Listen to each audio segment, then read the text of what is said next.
The explosion shook the ground beneath Captain Han Tae-sung's boots as he ran through the destroyed Valkyrie command post.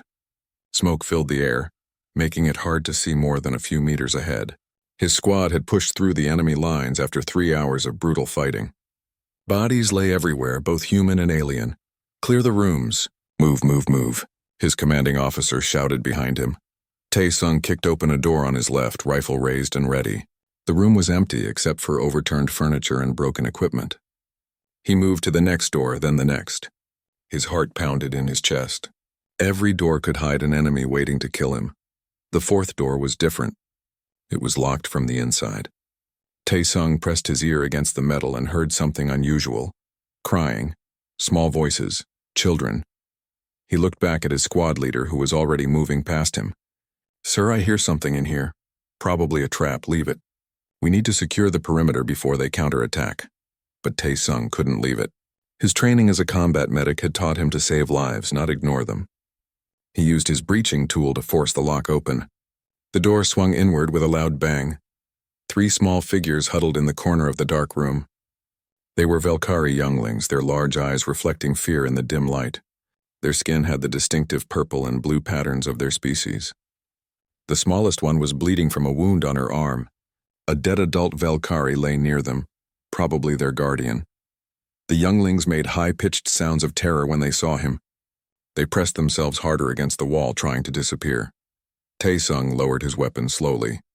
He held up his empty hand to show he meant no harm. "It's okay," he said softly, even though they couldn't understand his language. "I'm not going to hurt you." The middle-sized youngling hissed at him and tried to shield the other 2. It was brave even while terrified. Tae-sung respected that courage. He pulled out his medical scanner and pointed it at the smallest one's injury. The device beeped, showing she had lost a lot of blood. Without treatment, she would die within hours. The other 2 had minor injuries and were suffering from shock. "Tae-sung, what are you doing?" His squad leader appeared in the doorway. "We're moving out in 2 minutes. Leave them. Sir, they're children. One is critically injured. I can stabilize her. They're the enemy. We don't have time for this." "That's an order, Captain." Tae-sung looked at the 3 frightened younglings, then at his commanding officer. He knew what he was about to do would change everything. "I can't do that, sir. They're just kids." The squad leader's face turned red with anger. "Then you're on your own. Don't expect us to come back for you." He turned and left, shouting orders to the rest of the squad. Tae-sung heard his team's footsteps fade away. The building shook as more explosions hit nearby. The Valkyrie forces were launching their counterattack. He was now alone in enemy territory with 3 alien children who saw him as a monster. He moved slowly toward the younglings, his hands visible and empty. "I'm going to help you now. Please don't fight me." The middle one tried to bite him when he reached for the injured smallest one. Tae-sung accepted the bite without pulling away. He let the younglings see that he could hurt them but chose not to. Slowly, the biting stopped. He worked quickly, applying emergency gel to the wound and wrapping it with medical bandages. The smallest youngling whimpered but didn't struggle. Her large eyes watched his face carefully, as if trying to understand why an enemy soldier was helping her.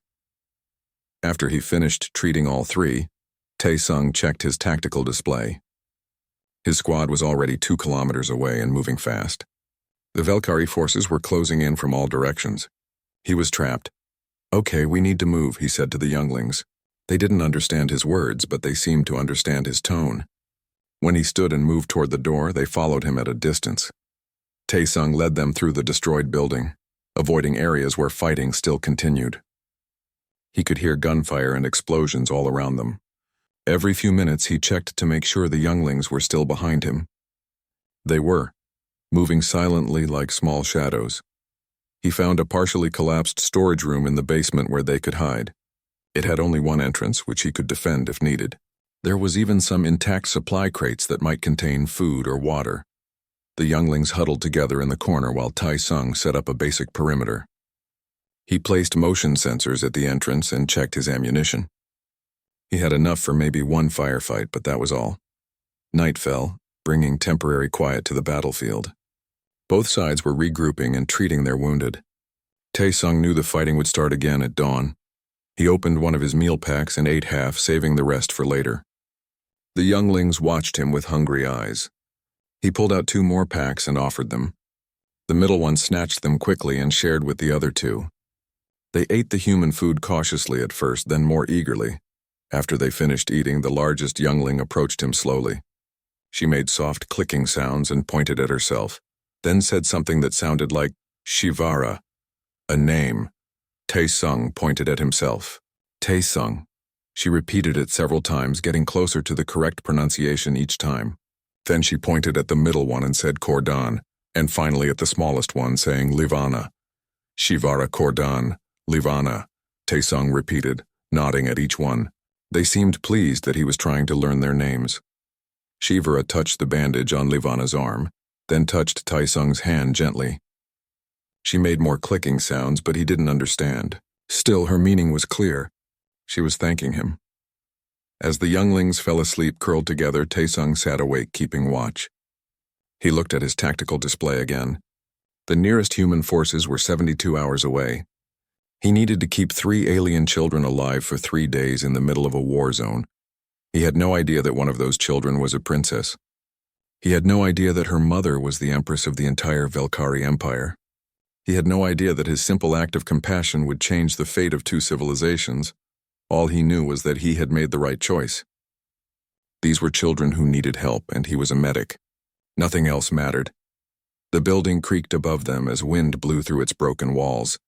Tae-sung checked his weapon one more time and settled in for a long night. Tomorrow would bring new dangers, but tonight, 3 young lives were safe because of him.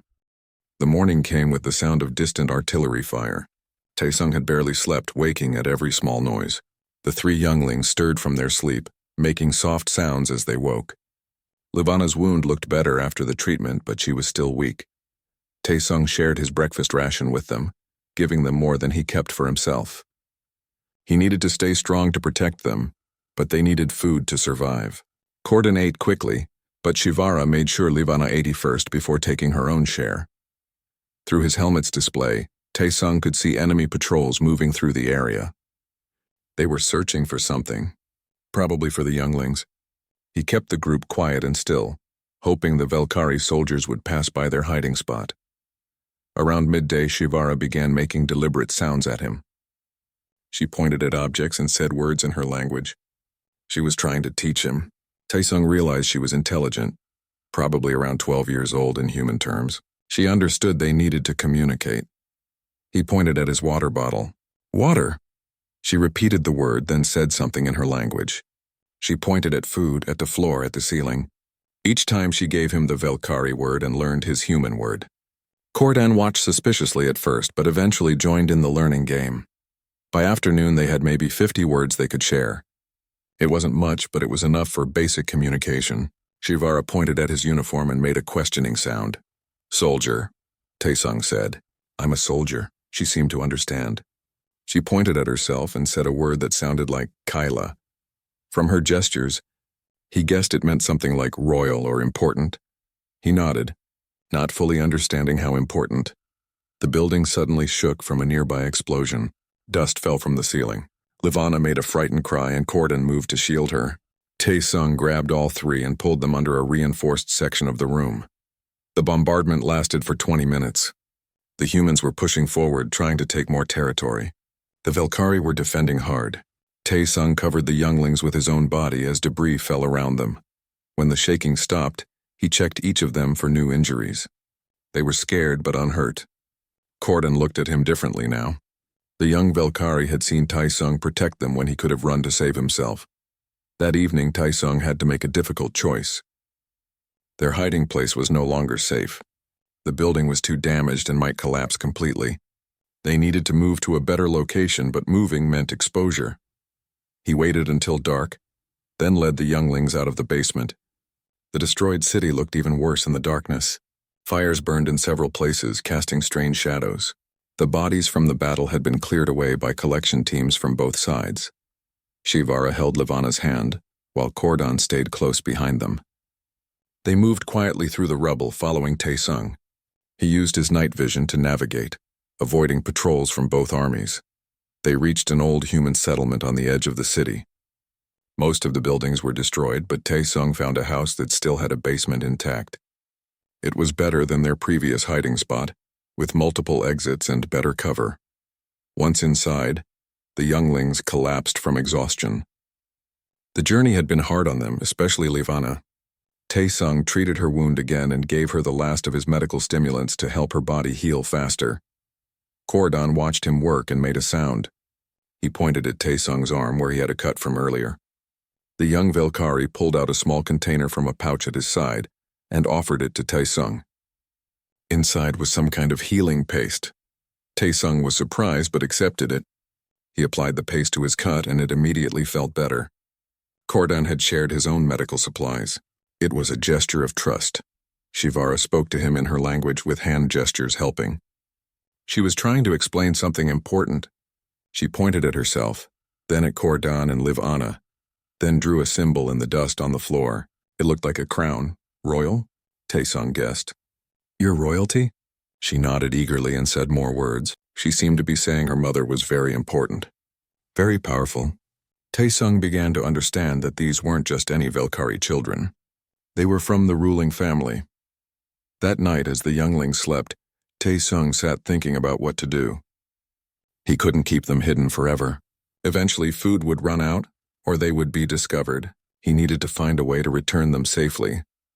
He activated his emergency beacon, setting it to broadcast on all frequencies. It was dangerous because human forces might find him first and question why he was protecting enemy children. But it was also the only way to let the Velkari know their younglings were alive. The next morning, Shivara was sick. She had caught something, probably from the stress and the human food. Her skin turned pale and she had a fever. Taesung didn't know Velkari medicine, but he did his best with what he had. Cordon became agitated, making distressed sounds. He clearly loved his sister and was frightened for her. Taesung let him help with the nursing, showing him how to keep her cool with water and how to help her drink. For 3 days, Shivara fought the sickness while Taesung kept them all hidden. He told them stories about Earth, about his home in the mountains, about his family. Even though they didn't understand all his words, his calm voice seemed to comfort them. On the 3rd day, Shivara's fever broke. She was weak but recovering. She looked at Taesung and said something in her language that he was starting to understand. Thank you. That afternoon, his radio crackled to life. A voice spoke in Korean. This is Colonel Nam Jiwoo of the Velkari Imperial Forces. We received your beacon. Are the royal younglings alive? Taesung's hand shook as he picked up the radio. A human working for the aliens. Yes, they're alive and safe. I am Captain Han Taesung, Terran Defense Forces. I want to return them peacefully. There was a long pause. Stand by for further instructions. The Empress herself wishes to speak with you. Taesung looked at the 3 younglings who had come to trust him. He had kept them alive, but now came the hard part. He had to convince everyone that peace was possible, even in the middle of a war. Aboard the Velkari flagship, Empress Kael'thra stood before the massive viewing window, looking down at the planet where her children had disappeared. She had not slept in 3 days. Her usually perfect composure was breaking. Around her, the crew moved quietly, afraid to disturb their grieving leader. The Empress was ancient by human standards, having lived for over 800 years. She had seen countless wars, lost many loved ones, and ruled her empire with firm wisdom. But nothing prepared her for the possibility of losing her daughter Shivara and her son Cordon. They were her only children, born late in her life when she thought she would never have heirs. And Livana, her brother's daughter, was the last connection she had to her murdered sibling. Her military advisor approached carefully. Your Majesty, the ground forces are ready to resume the assault. The humans have gathered in the northern sector. We can strike them hard. Kael'thra turned slowly. Her eyes held a cold fire that made the advisor step back. No assault. Begin preparations for orbital bombardment of the 3 largest human cities on this world. The bridge fell silent. Everyone stared at her. Your Majesty, the advisor said carefully, that would kill millions of civilians.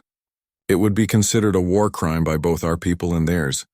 They took my children, Kael'thra said, her voice like ice. They will know what it means to lose everything. The weapons officer began entering targeting coordinates, though his hands trembled. The moral weight of what they were about to do affected everyone present. But an empress's word was absolute law. Colonel Nam Jiwoo rushed onto the bridge, his human features standing out among the Velkari crew. He had defected to the Velkari side 3 years ago, believing they were more honorable than his own species. Now he had information that could change everything. Your Majesty, stop. We received a transmission on the emergency frequencies. Kael'thra didn't turn. I am not interested in human lies. It's not a lie, Jiwoo insisted, something he would never normally do with the Empress. A human soldier claims to have your children. He says they're alive and he wants to return them. The Empress spun around so fast her robe swirled. What? Jiwoo played the recording. Taesung's tired voice filled the bridge. This is Captain Han Taesung, Terran Defense Forces. I have 3 Velkari younglings in my protection. One is injured but stable. I believe they are important to your people. I wish to return them safely. Please respond if you can hear this. Kael'thra stood frozen, processing this information. Her mind raced through possibilities. Was it a trap? A way to lure her into an ambush? But why would a human captain risk such a thing? It could be false, her advisor said. A human trick. Then let me speak to them, Kael'thra demanded. Connect me to this Captain Taesung immediately. Jiwoo worked quickly at the communication console. Within minutes, a channel was open. This is Colonel Nam Jiwoo representing Empress Kael'thra. Identify yourself and prove the younglings are alive. In the basement of the ruined house, Taesung picked up his radio with shaking hands. Shivara watched him curiously. He gestured for her to come closer. I am Captain Han Taesung. The younglings are here with me. I'll let you speak to one of them. He held the radio toward Shivara and nodded encouragingly. Shivara understood. She spoke into the device in her own language, her voice weak but clear. Mother, it's me. It's Shivara. We're alive. Kordan and Livana are here too. A human saved us. Please don't hurt him. On the bridge, Kael'thra gripped the console so hard her claws left marks in the metal. That was her daughter's voice, unmistakable, real. Shivara, my daughter, are you hurt? I was sick, but I'm better now. Taesung took care of us. He protected us when he could have left us to die. He gave us his food. He kept us safe. Tears ran down Kael'thra's face, something her crew had never seen before. She gestured frantically for Jiwoo to give her the communicator directly. Shivara, I'm coming for you. All of you. Stay safe. Mother, promise you won't hurt Taesung. He's good. He's kind. Kael'thra hesitated only a moment. I promise, my daughter. She handed the communicator back to Jiwoo and turned to her command staff. Cancel the bombardment immediately. Send my personal guard to coordinate an exchange. I want my children back. Jiwoo nodded but looked concerned. Your Majesty, the humans will want Captain Taesung back too. They won't simply hand him over to us. Then we arrange a meeting. Neutral ground. I will go myself, her advisors protested loudly. It was too dangerous for the Empress to leave the ship. It could be an ambush. But Kael'thra silenced them with a look. My children are alive because of one human's compassion. The least I can do is meet him face to face. Arrange it. She turned back to the window, looking down at the planet with new eyes. Somewhere down there, a human soldier was protecting her most precious treasures. It made no sense. Humans were supposed to be violent, selfish creatures. That's what she had been told. That's what years of war had taught her. But one human had proven different. He had saved enemy children at great risk to himself. He asked for nothing except their safe return. What kind of person did such a thing? Kael'thra made a decision that would shock her entire empire. If this Captain Taesung was truly honorable, if he had saved her children out of genuine compassion, then he deserved reward beyond measure. According to the ancient laws of her people, anyone who saved a royal life was granted Calvaris, the life debt. No human had ever been granted such an honor. Most Velkari would be furious at the idea, but Kael'thra didn't care. Her children were alive because of him. She would honor that debt, whatever the cost. Contact the human fleet, she ordered. Tell them we wish to arrange a prisoner exchange at Neutral Station Osiris 7. Tell them the Empress herself will attend. The bridge crew scrambled to make it happen. Jiwoo sent the messages to both the human admiral and to Taesung directly, giving them coordinates and timing for the exchange. Kael'thra went to her private chambers to prepare. She dressed in her formal armor, the ceremonial kind worn for the most important state occasions. She wanted this human to see her as she truly was, as the leader of a great civilization who understood honor and debt. But privately, she also sent a coded message to her personal guard commander. If this was a trap, if the human fleet tried to harm her or capture her children, then Captain Tae-sung would die instantly. She hoped it wouldn't come to that. She hoped this human was as honorable as his actions suggested. She looked at a picture of her children, taken before the war began. They looked so happy and innocent. She had promised herself she would keep them safe from the war, had hidden them in what she thought was a secure location. That decision had nearly cost them their lives. Now they were alive because an enemy had shown them mercy. Kelthra didn't understand it, but she respected it. Maybe, just maybe, this was a sign that peace was possible, that not all humans were monsters, that this terrible war could end. She would meet Captain Han Tai-sung. She would thank him, and she would make him an offer that would change both their lives forever. Neutral Station Osiris-7 floated in space like a broken tooth. The station had been abandoned years before the war started, damaged by an accident and never repaired. Now it served as the meeting point between two enemies who barely trusted each other. Tae-sung stood in the docking bay, the three younglings beside him. He wore his dress uniform, cleaned as best he could. His hands were shaking slightly, though he tried to hide it. Around him, Terran Marines stood guard, their weapons ready but not aimed at anyone yet. Admiral Park Dae-ho stood nearby, a stern man with gray hair and sharp eyes. "Captain, you don't have to do this. We can send a diplomatic team instead." "No, sir," Tae-sung replied. "I made a promise to return them safely." "I need to keep that promise." Shivara held his hand tightly. She had barely left his side since they boarded the transport. Kordan stood protectively near his sisters, while Livana clutched a small toy Tae-sung had found for her in the ruins. Lieutenant Kim Yuna approached, Tae-sung's former squad mate. She had testified on his behalf during the initial hearings about his actions. "Tae-sung, be careful. We don't know what they'll do." "I know," he said quietly, "but we have to try." On the other side of the station, Velkari warriors in heavy armor were setting up their own security perimeter. In the center of the bay, a clear area had been marked for the exchange. Neither side could bring weapons into that zone. A Velkari transport ship docked with a heavy clang. The airlock hissed open and figures emerged. First came the royal guards, massive warriors who moved with deadly grace. Then came Empress Kael'thra herself. She was tall, even for a Velkari, with deep purple skin marked with silver patterns that denoted her royal status. She wore ceremonial armor that seemed to shimmer in the station's lights. Her presence filled the entire bay. This was someone who commanded nations, who could end lives with a word. But her eyes, large and golden, were focused entirely on one thing. "Her children. It's time," Admiral Park said. "Remember, if anything goes wrong, hit the floor and we'll cover you." Tae-sung nodded. He looked down at Shivara. "Ready?" She nodded, tears already forming in her eyes. She started to walk forward, then stopped and turned back to hug Tae-sung tightly. Kordan surprised him by doing the same. Even tiny Livana wrapped her arms around his leg. "Thank you," Shivara whispered in her language, but Tae-sung understood the meaning. "Go to your mother," he said gently. "She's been so worried about you." The three younglings walked slowly into the neutral zone. Kael'thra moved forward from her side at the same moment. When she reached her children, she dropped to her knees and pulled them all into her arms. The mighty Empress, ruler of billions, wept openly as she held them.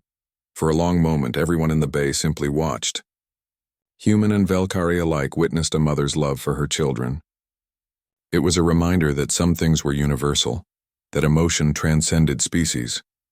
Kael'thra checked each child carefully, her hands moving over them looking for injuries. She saw the bandages on Livana, the care that had been taken with the treatment.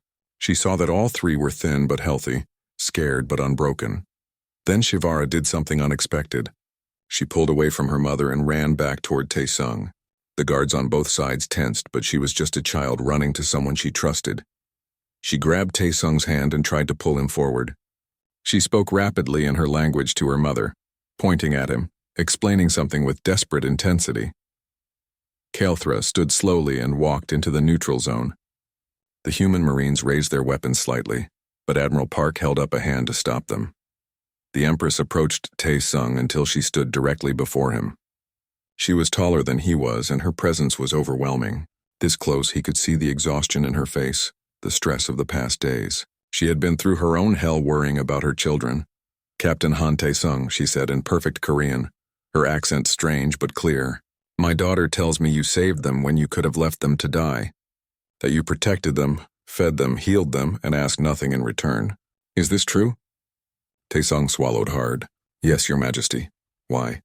The question was simple but heavy. Why did you save enemy children when your own soldiers were dying? Tae-sung thought carefully about his answer.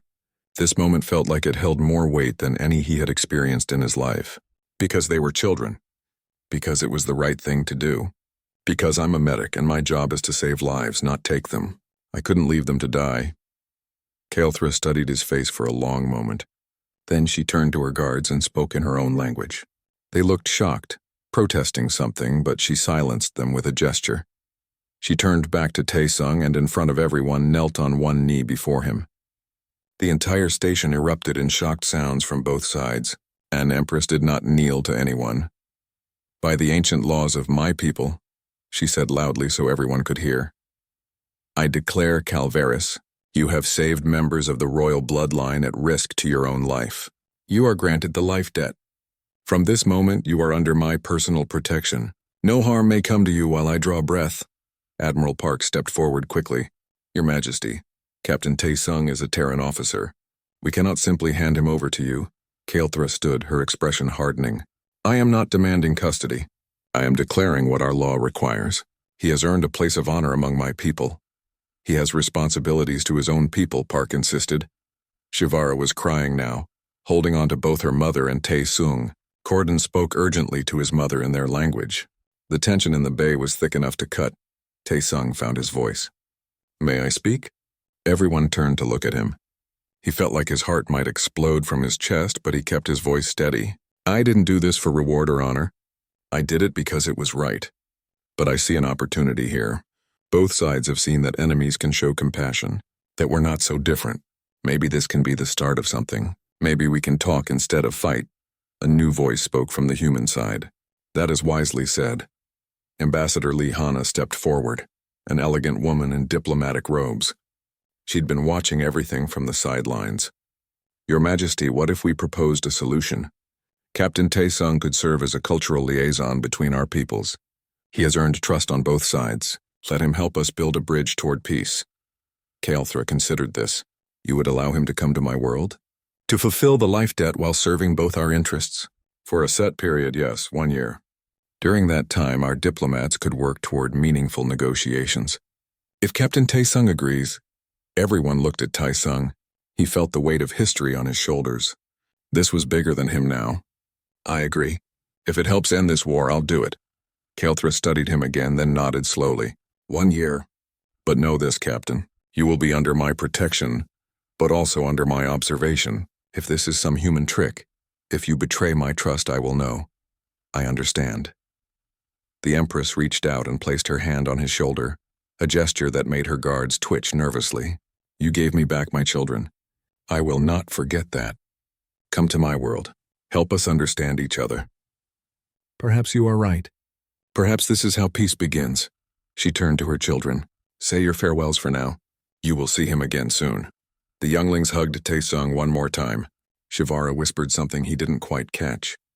Then they returned to their mother, who guided them back toward the Velkari ship.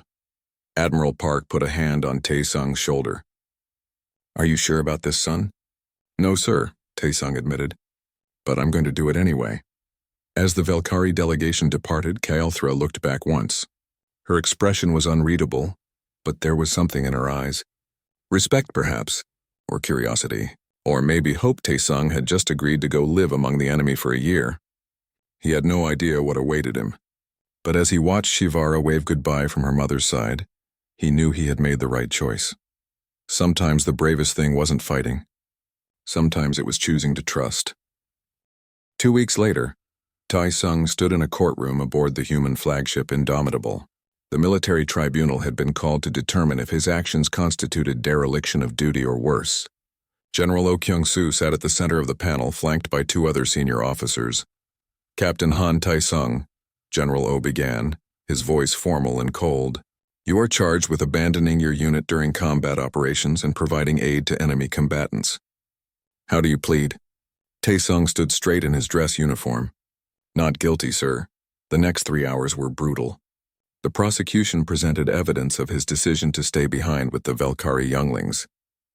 They argued that his actions endangered his squad and violated his duty as a Terran officer. They showed casualty reports from the battle implying his absence contributed to deaths. But then Lieutenant Kim Yuna took the stand. She was nervous but determined. "Permission to present evidence, sir?" General O nodded, and Yuna uploaded footage from Taesung's helmet camera. The court watched in silence as the video showed him finding the terrified younglings, treating their wounds, and protecting them through the bombardment. "Captain Taesung is a combat medic," Yuna said firmly. "His primary duty is to save lives. Those younglings would have died without his help. He didn't abandon his duty. He fulfilled it," the prosecutor objected. "They were enemy combatants." "They were children," Yuna shot back. "Injured, terrified children.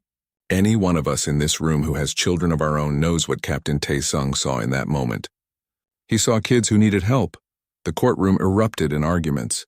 General O banged his gavel repeatedly to restore order. When quiet finally returned, he looked at Taesung carefully. "Captain, did you consider the consequences of your actions?" "Yes, sir," Taesung replied. "I knew I might face charges. I knew I could be killed or captured.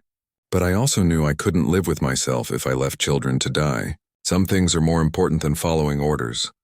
General O sat back in his chair, thinking. Finally, he spoke. "The charges are dropped." Captain Taesung acted according to his conscience and his medical oath.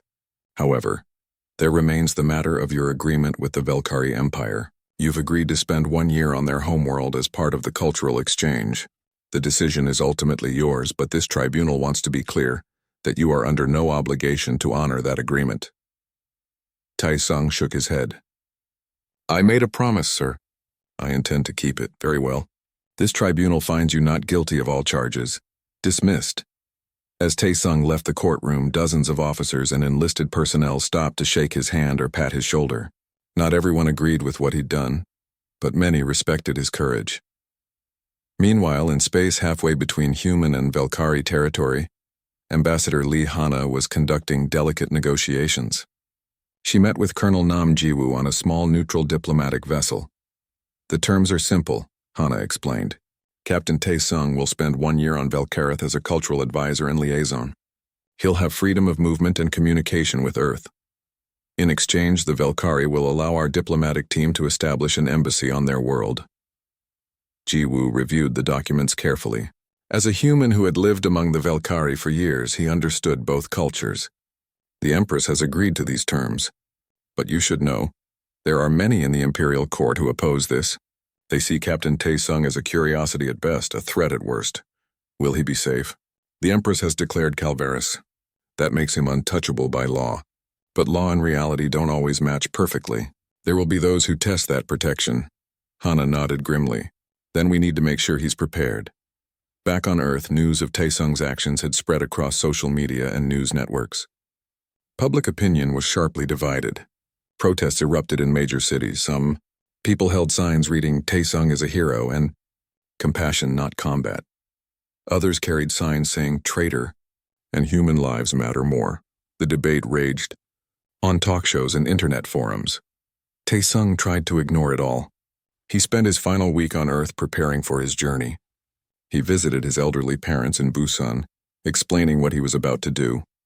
His mother cried and held him tightly. "My son, I'm so proud of you. But I'm also terrified. These aliens could hurt you. I'll be careful, Mom, and this is important. Maybe I can help end the war." His father, a veteran of an earlier conflict, gripped his shoulder. "You did the right thing, boy. Don't let anyone tell you otherwise. You saved children. That's what good men do." The goodbye was hard, but Taesung felt his parents' support gave him strength for what came next. On Velkarith, Empress Kael'thra faced her own challenges. She called a meeting of the Imperial Council, her top advisors and nobles who helped govern the empire. Duke Vorath, her chief military advisor, spoke first. His voice dripped with contempt. "Your Majesty, this human cannot be trusted. He should be interrogated for intelligence, then executed. Granting him Calvaris is an insult to our people." Kael'thra's eyes flashed dangerously. "Are you questioning my judgment, Duke?" Vorath bowed slightly, but his tone remained challenging. I am expressing concerns shared by many in this council. Humans have killed thousands of our people. They are barbaric, violent creatures. One act of kindness doesn't change that. One act of kindness saved my children's lives, Kael'thra said coldly. My daughter, my son, my niece, they would be dead without Captain Taesung. Does that mean nothing? Another counselor, Lady Miss Tara, spoke more gently. Your Majesty, we are grateful for your children's return. But bringing this human to our homeworld sets a dangerous precedent. What if others see it as weakness? Let them, Kael'thra said firmly. I have ruled this empire for 300 years. I have led us through wars, plagues, and political upheaval. I have never been weak, and I'm not starting now. Captain Taesung will come to our world as my honored guest. Anyone who harms him will answer to me personally. Is that clear? The council members bowed in acknowledgement, but Kael'thra could see the resentment in many faces. She had made enemies with this decision, but she would not back down. That evening, she visited her children in their private quarters. They were recovering well from their ordeal, though Levana still had nightmares. Shivara was reading educational texts, trying to catch up on lessons she'd missed. Mother, Shivara said when Kael'thra entered. When will Taesung arrive? In a few days. He's preparing for the journey. Will people be mean to him? I heard Duke Forath shouting about humans. Kael'thra sat beside her daughter and took her hand. Some people will be mean, yes. They don't understand what he did for you. They only see an enemy. But he's not an enemy. He's good. I know my daughter. And I will make sure others understand that too. But it won't be easy for him. Corden looked up from the game he was playing. I want to learn his language, so I can talk to him better. That's a good idea, Kael'thra said, pleased. Perhaps we should all learn. If we're going to have humans as guests, we should be able to communicate properly. The day finally came for Taesung to depart Earth. Admiral Park personally escorted him to the diplomatic transport that would take him to Velkari space. Remember, Park said, you're not just representing yourself out there. You're representing all of humanity. Show them who we really are. I'll do my best, sir. And Taesung, stay safe. If anything happens, if you need extraction, we'll come for you. You have my word. They saluted each other. Then Taesung boarded the transport. As the ship left Earth's orbit, he looked back at the blue planet that was his home. He didn't know when he would see it again. The journey to Velkareth took 5 days. Taesung spent the time studying Velkari language and customs with materials provided by Colonel Jiwoo. The language was difficult, with sounds his human throat struggled to make, but he practiced constantly. When the ship finally entered Velkari space, he saw his first glimpse of their civilization from orbit. Velkareth was a stunning world of purple oceans and green continents. Cities glowed with bioluminescent architecture that seemed to grow rather than be built. The capital city was called Karmenos, and it was beautiful in a way that took his breath away. Towering spires of crystal and living material reached toward the sky. Gardens filled with alien plants created splashes of color everywhere. The transport landed at the Imperial Palace complex. Taesung stepped out onto alien soil for the first time, his heart pounding. A honor guard of Velkari warriors stood at attention, their armor gleaming. And at their center stood Empress Kael'thra, with Shivara, Cordon, and Livana beside her. Shivara broke protocol by running forward and hugging him. The guards looked shocked, but Kael'thra smiled slightly. Welcome to Velkareth, Captain Han Taesung, the Empress said formally. You honor us with your presence. May this be the beginning of understanding between our peoples. Taesung bowed deeply as he'd practiced. The honor is mine, Your Majesty. Thank you for having me. As he straightened, he caught sight of Duke Forath watching from a balcony above. The Duke's expression was pure hatred. Taesung realized that while the Empress protected him, he had also made powerful enemies. His year among the aliens had begun. He could only hope he would survive it. Taesung's rooms in the palace were larger than his entire apartment back on Earth. The walls were made of some crystalline material that changed color with the light. Strange plants grew in carefully tended pots, releasing pleasant scents. A window overlooked the city, where he could see Velkari citizens going about their daily lives. But the luxury didn't make him feel less alone. He was the only human on a planet of billions of aliens.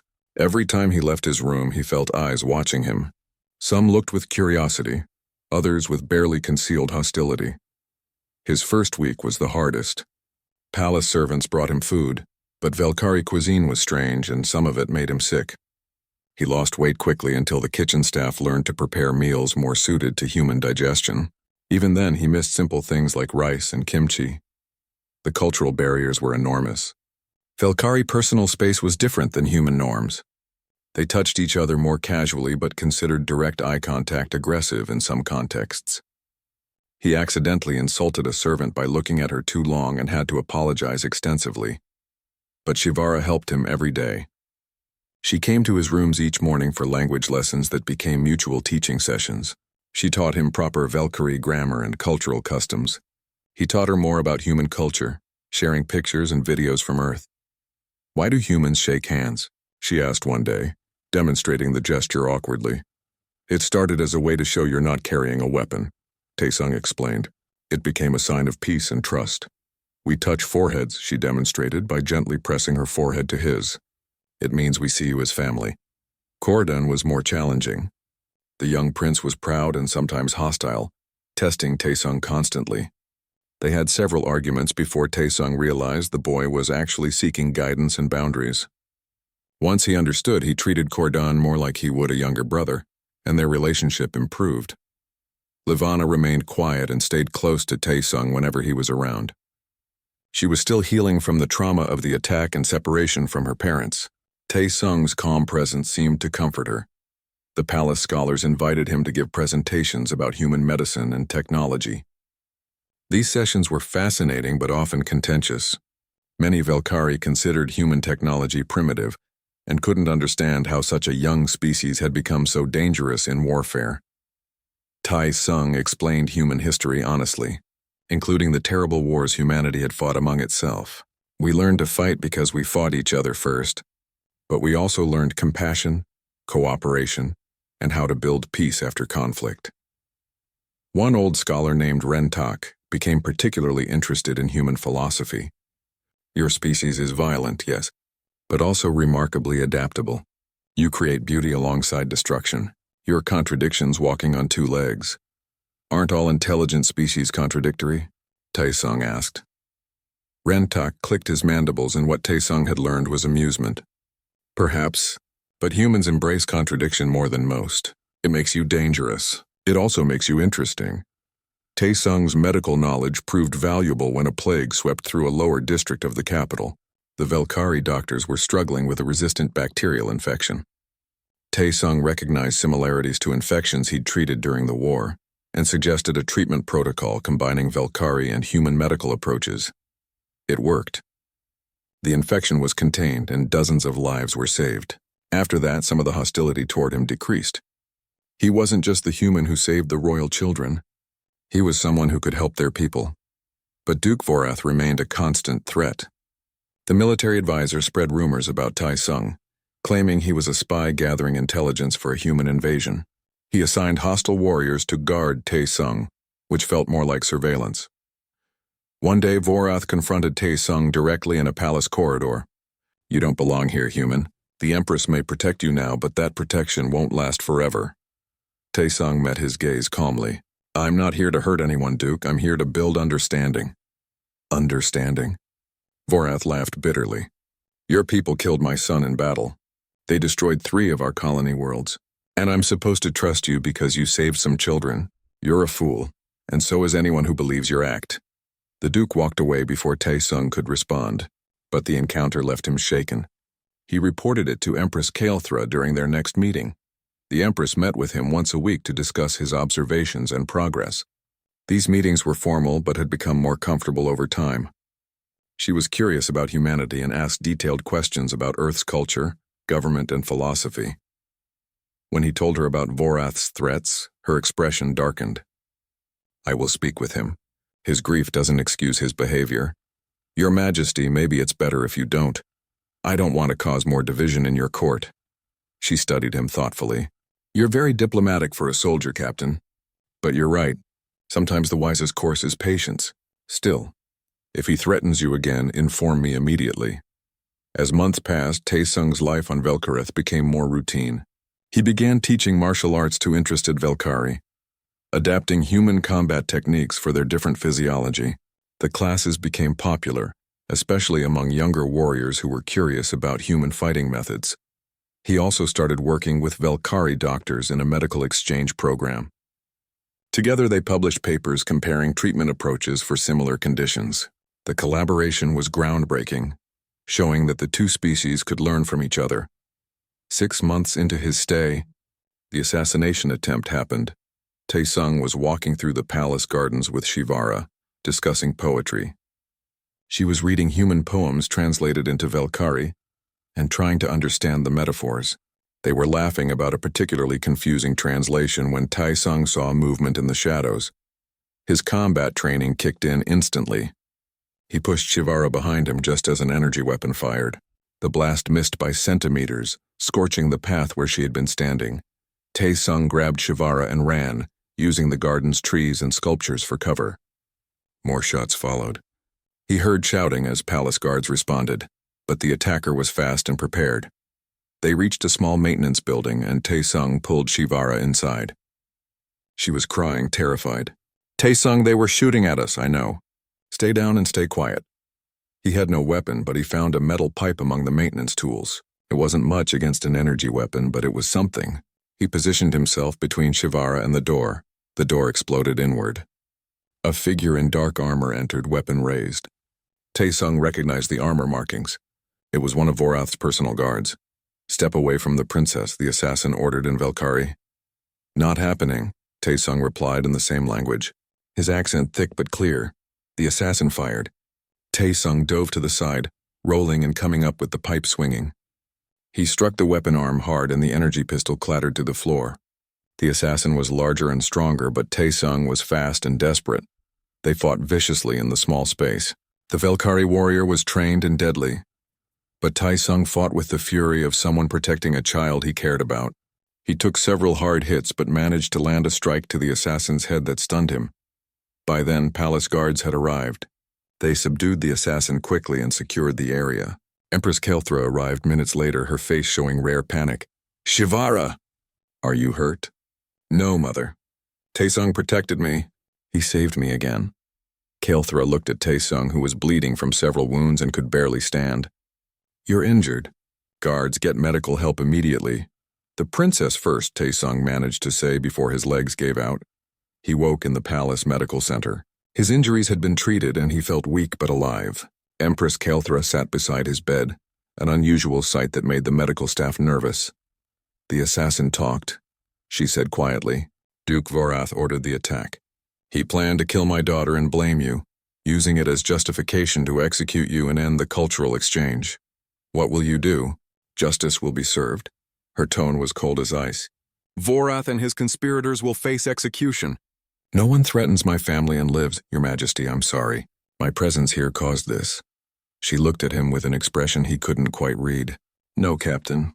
Your presence revealed treachery that was already present. Vorath's hatred was poisoning my court. Better to know the truth than live with hidden enemies." She paused. "You saved my daughter's life again. The debt between us grows deeper. I don't want a debt. I just want her safe, I know. That's why you're remarkable."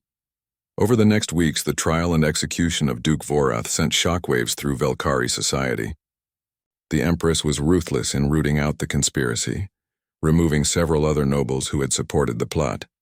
But something else happened too. Public opinion shifted. The story of how a human had defended the princess with his own body spread across the planet. Videos from security cameras showed his bravery. Many Velkari who had been hostile started to reconsider their views. Tae-sung was invited to speak at a major university about human culture. Thousands attended and the event was broadcast across the planet. He spoke honestly about humanity's flaws and virtues, about the cost of war, and about the possibility of peace.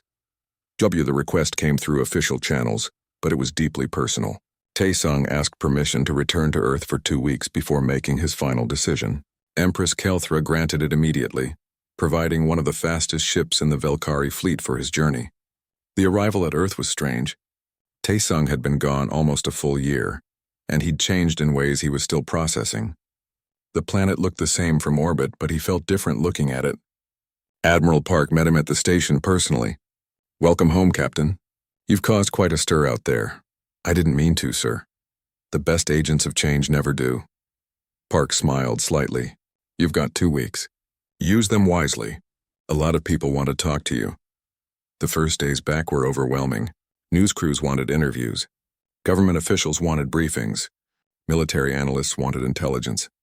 Taesung did his duty, answering questions and sharing what he'd learned about Velkari culture and capabilities. But what he really wanted was to go home. He took a transport to Busan and showed up at his parents' door unannounced. His mother opened the door and froze. Then she pulled him into a crushing hug, crying and laughing at the same time. His father gripped his shoulder with tears in his eyes. They spent 3 days together, and Taesung treasured every moment. They cooked his favorite meals. They showed him around the neighborhood, which had changed little. They asked careful questions about his time on Velkareth, listening intently to his stories. On the third evening, sitting on the porch watching the sunset, his father asked the question that mattered. "Are you going back?" "I think so, but it means staying permanently. Not as a visitor, but as part of their government."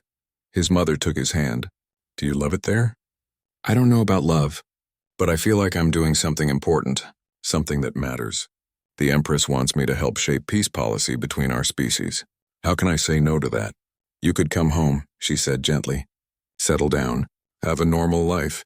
You've done enough, son." Taesung smiled sadly. "I don't think I can do normal anymore, Mom. I've seen too much. I've learned too much.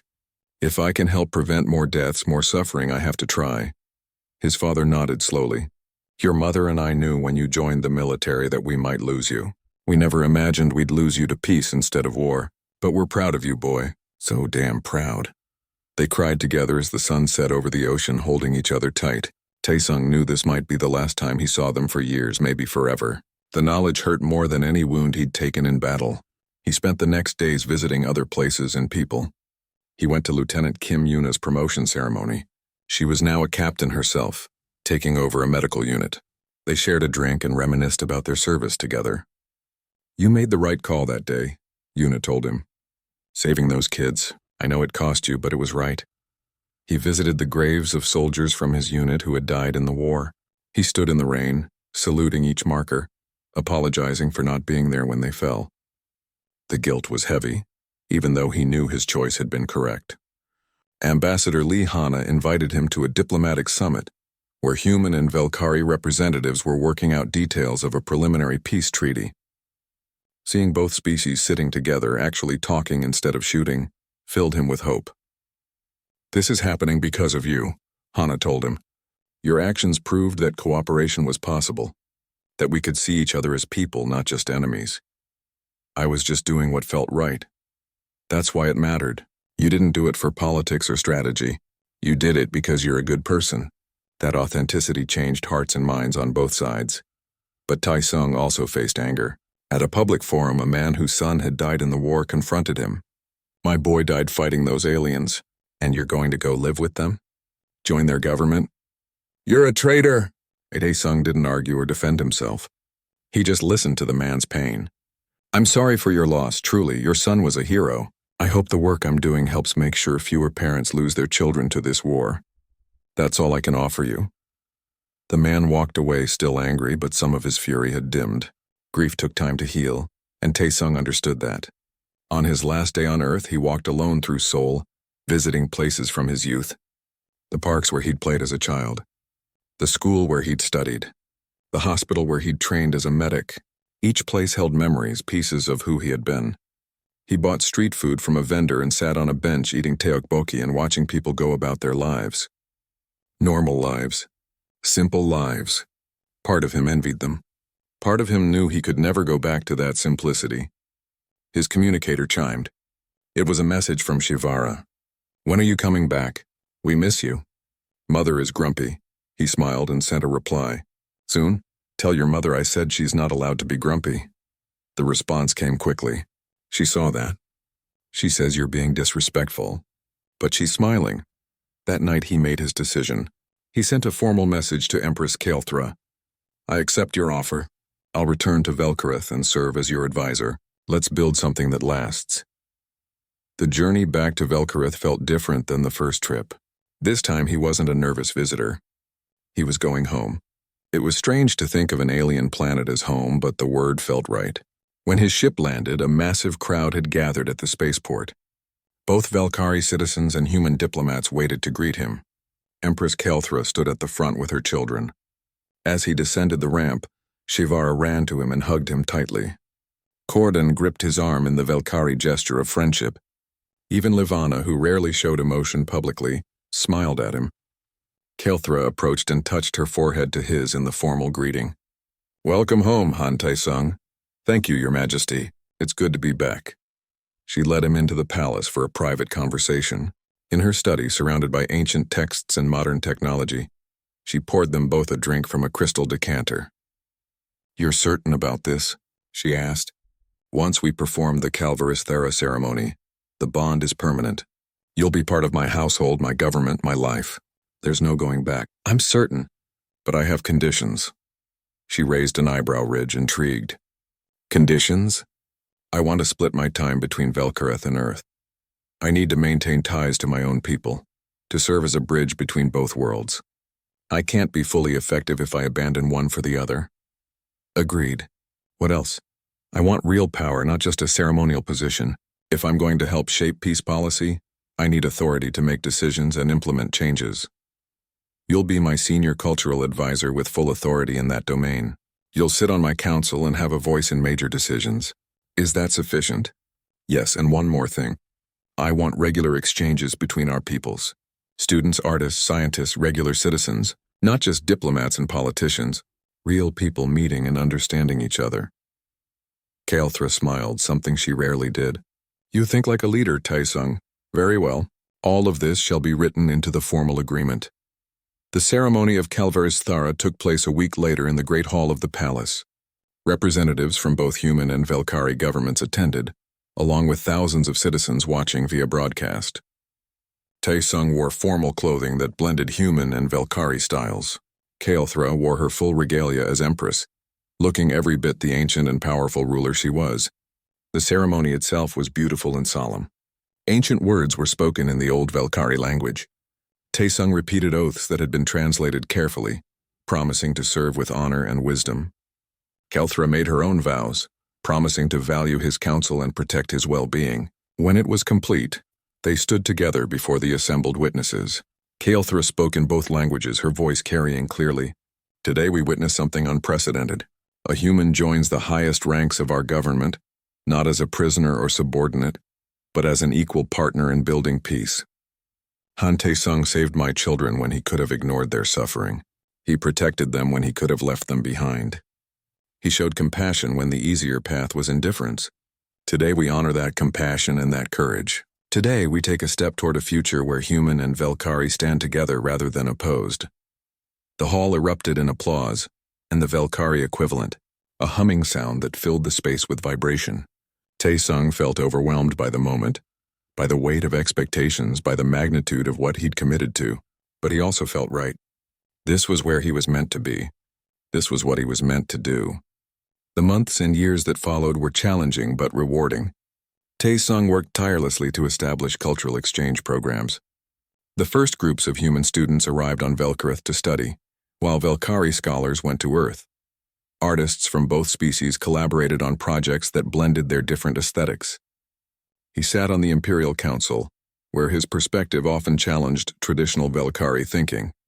Some resented him, but many came to value his insights. He helped reform policies that had inadvertently harmed Velkhari citizens, bringing a fresh viewpoint to old problems.